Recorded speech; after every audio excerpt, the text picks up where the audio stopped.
was an unusually busy day. I had already taken my daughter to 2 doctor's appointments. One of them involved needles. And there was another appointment way across town, and I had an hour to kill. So I took her to McDonald's. Go ahead and judge me. She likes their ice cream. What am I going to do, right? So we're sitting there settling in. She's watching her iPad, tucking in her ice cream.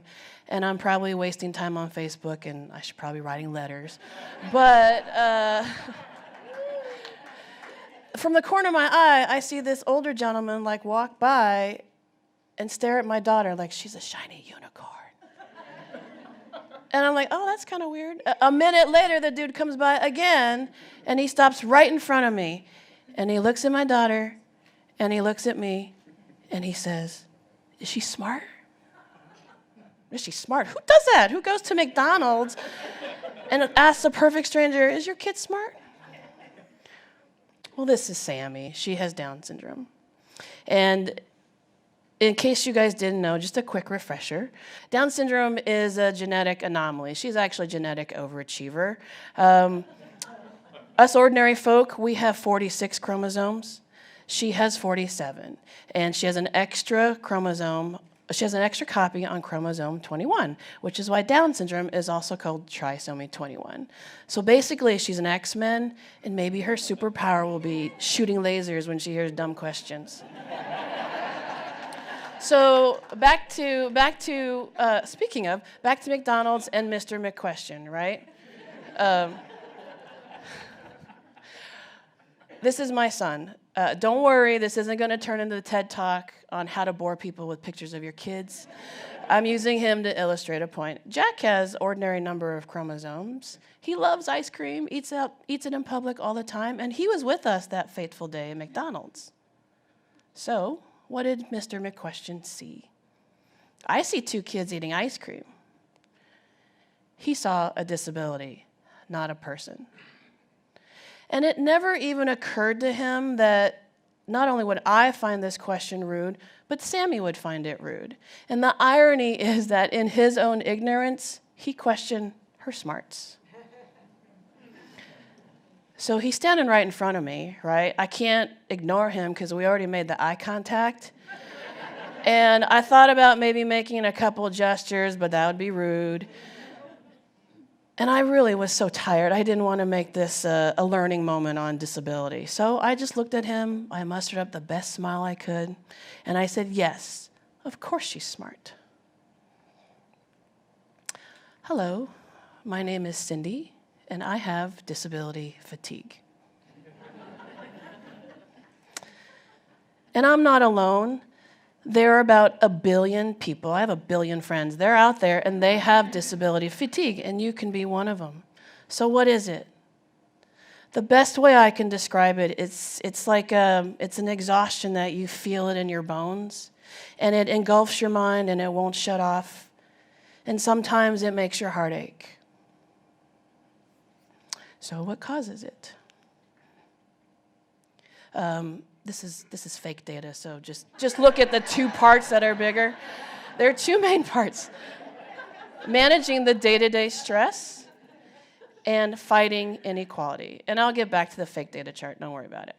So I mentioned that there's 1 billion people, right? Well, the World Health Organization agrees. I stole it from them. They say that there's 1 billion people with a disability today. That is 3 times the size of the population of the United States.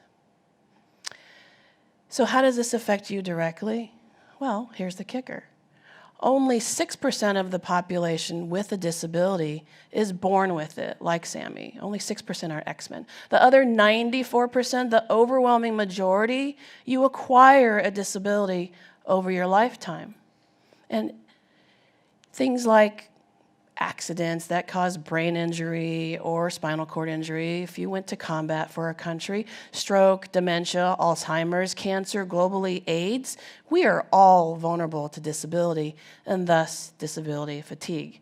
And it is not picky. It doesn't care the color of your skin, the money in your bank account, whether you went to Harvard or a community college. 1 in 7 of us are susceptible. We could become disabled. And the other 6 of us, we could be their caretakers. It could be you, and me. It's actually already me because I take care of Sammy. So today I want to give you a perspective as a caretaker because I don't have a disability yet. So let's get back to the fake data chart. I want to tell you a little bit about the day-to-day, right? Sometimes when you have a disability, there are real health and medical things to contend with. And in our world, when Sammy was a baby, she burst a hole in her left side. I keep doing that. She burst a hole in her left lung. And she was in the hospital for about 72 days. And that was not fun. And when you do have trauma like that in your life, sometimes it lingers and you have post-traumatic stress. And suffice it to say that my husband and I, we don't much care for medical dramas anymore. But these days, I spend my time managing her therapies. And I'm not complaining because we are very, very fortunate, but I do want to give you a snippet of what our average week looks like. So Sammy has about 20 to 25 hours a week of therapy, not counting the homework that I'm supposed to be doing. I work with social services to make sure she qualifies and that she jumps through all the hoops and get assessed. I work with insurance to make sure that she qualifies and that we can get coverage. I work with our school district to get her settled into the right classes and get all the support. And the day-to-day, simply manage the day-to-day is kind of hard because the day-to-day is not that simple. There's a real fatigue, an emotional and mental and physical exhaustion that we feel sometimes because the disability doesn't go away. And thus, the disability fatigue is there.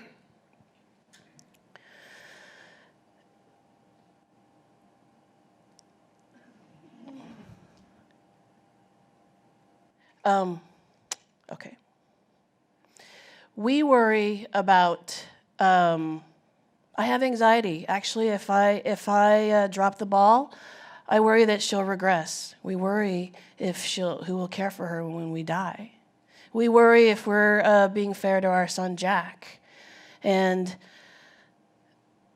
I feel like that letter die is so big up there, and there should be some dramatic music. And I know I've painted a pretty grim picture, but rest assured, our life is very, very happy. We laugh every single day. And I'm a better human being because of this parenting experience.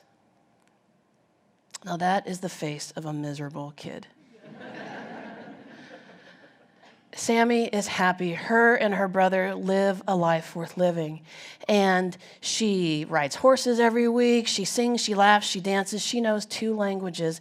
And her and her brother are more typical than not. They love each other 1 minute, and they're trying to kill each other the next. It's like a roller coaster. The ups and downs are much more intense in our world, but it's a good thing my husband and I like roller coasters. So that's the day-to-day. Back to our fate data chart. Fighting the inequality. It is by far the hardest, non-joking part of disability fatigue. Individuals with disabilities are still fighting for their basic civil rights to be educated in the same classroom, to have the equal opportunities for employment. Just last year, the Department of Justice filed a lawsuit against the state of Georgia for illegally segregating individuals in special ed from their general ed cohort. Segregation last year. I thought we took care of that in the 60s with the Civil Rights Act. January of this year, there was a case that the Supreme Court heard about a little boy named Drew. And Drew happens to have autism and ADHD. And his parents simply wanted him to have an equal opportunity to succeed, just like his friend sitting next to him in class. And the other side, the school district, they said, well, Drew got some benefit. He got enough. They might as well gone up there and said, he got some. He's not worth any more. Can you imagine? Can you imagine being Drew's family? The resilience it takes to keep fighting, the resilience it takes to have faith in your instincts that you're doing the right thing for your kids. It took them 7 years to fight that legal battle all the way to the Supreme Court. It can just chip away at you. And it is tough always being David battling against Goliath. You know, Sammy is not limited by her potential, our efforts or her efforts. She's limited by these outdated laws and cultural attitudes. There's a fantastic law that we all benefit from, the 1938 law, the Fair Labor and Standards Act. And it says, we can't make little kids work their fingers to the bones, and I can't make you work 1,000 hours of overtime a week without 1,000 hours a week without paying you a ton of overtime.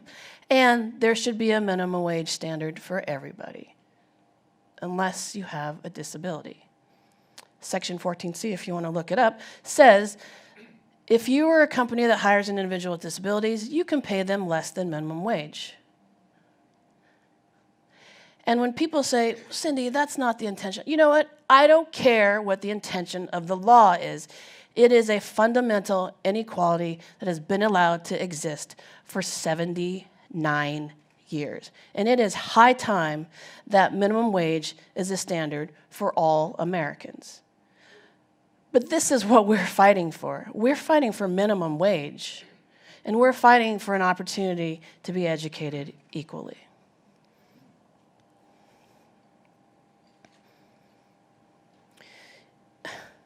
You know, I would never change my kids for the world.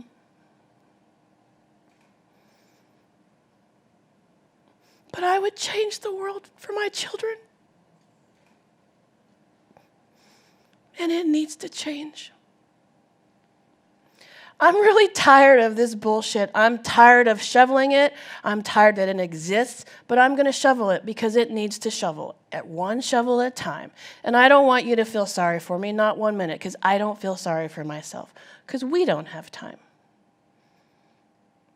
And the thing that keeps me going is David wins. David wins in the battle against Goliath. And I've seen it with my own eyes. A couple years ago, the ABLE Act was passed, and it allows individuals with disabilities to have a savings account. And this is Brianna, and I'm supposed to do Brianna in the house. Anyway, she's actually in the House. She is in the House of Representatives, casting the winning vote, which made the ABLE Act into law. How cool is that? 8 years old, little girl with Down syndrome, cast the winning vote. When I grow up, I want to be her. So today I'm asking you, I'm braving public speaking and tearing up in public because I need your help. I'm asking the TED community for help, TEDizens. You guys are influencers, you're thought leaders, you're change agents, and things need to change. And you're not that far, we're not that far removed, and it affects a lot of people. So today I'm asking you to fight for the rights, equal rights of individuals with disabilities. I'm asking you to protect the most vulnerable of our society, and I'm asking you to see a better world for not only them, but also for us. And when we do, 1 billion more people will become contributing members of society. 1 billion people. Now, I know we just met, and I asked you to move mountains and create ripples and change culture, but I'm a giver too. So here are 5 things. Here are 5 things you can do today. Number 1, engage. Be Mr. McQuestion, but not the weird pervy version. Be McQuestion 2.0. See a person, not a disability. Just say hi. Use this as a litmus test. If it's not okay for Jack, it's not okay for Sam. Include ability in the conversation on diversity. You think Oscar's so white? Name me a famous disabled actor. Keep those 1 billion people top of mind when we talk about marginalized groups. Be Brianna.